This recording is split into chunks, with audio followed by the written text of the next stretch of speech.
नुकसान झालेलं ऊस कोण काढाय आलं का? विठ्ठलराव शिंदे कारखाना आणि केवडचा कारखाना. पण आपण ती बांधिलकी सोडलेली नाही. सातत्याने मदत करण्याची भूमिका आपली पूर्वीपासून आहे, आजही आहे आणि पुढेही राहणार आहे. आणि म्हणून आज या निवडणुकीच्या निमित्ताने मला सगळ्यांना विनंती करायची, 3500चा कालवा ऐकला, आलं किती?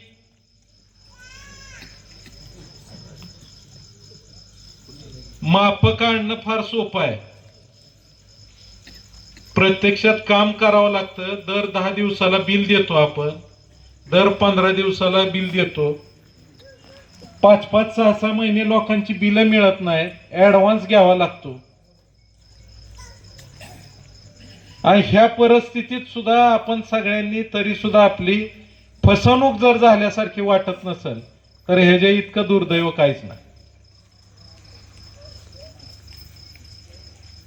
पुराची परिस्थिती होती, लोकांना मदत करायची भूमिका होती. मी इथं नव्हतो त्या ठिकाणावरनं मदत केली.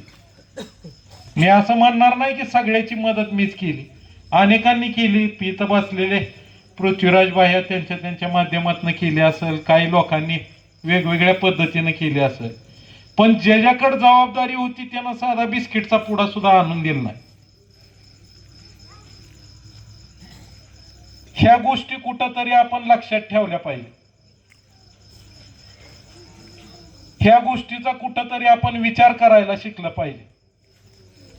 विरोधासाठी विरोध करायचा आणि चांगलं कोण करतंय आणि वाईट कोण करतंय हे सोडून देऊन फक्त विरोधासाठी विरोध करायचा, ही भूमिका कुठंतरी बदलणं गरजेचं. माझी आज आपल्याला या निमित्ताने विनंती आहे, 5 फेब्रुवारीला मतदान आहे आणि हे सगळ्या आता रस्त्याच्या अडचणी सांगितल्या. आज आपण लोकांनी मतदारसंघामध्ये लोकप्रतिनिधी दुसरं निवडून दिलाय, लोकसभेला विधानसभेला. पण तरी सुद्धा आपण येणाऱ्या कालावधीमध्ये ह्या सरकारच्या मदतीनं जेवढं माझ्याकडनं आणि दादांकडनं प्रयत्न करता येईल तेवढा 100% अजूनही आम्ही प्रयत्न करून ही सगळी रस्त्याची कामं मार्गी लावण्यासाठी नक्की आपल्या गावासाठी आणि विकासासाठी प्रयत्न करणार आहे, एवढंच मी आपल्याला सांगतो. ही सगळी कामं होतील, सगळे प्रश्न काही एकदम सुटणार नाहीत, पण सोडवण्यासाठी मात्र नक्की प्रामाणिकपणे प्रयत्न केला जाईल, एवढंच सांगतो. आज या निवडणुकीच्या निमित्ताने मला सगळ्यांना विनंती करायची की जे झालं गेलं ते सगळं सोडून द्या.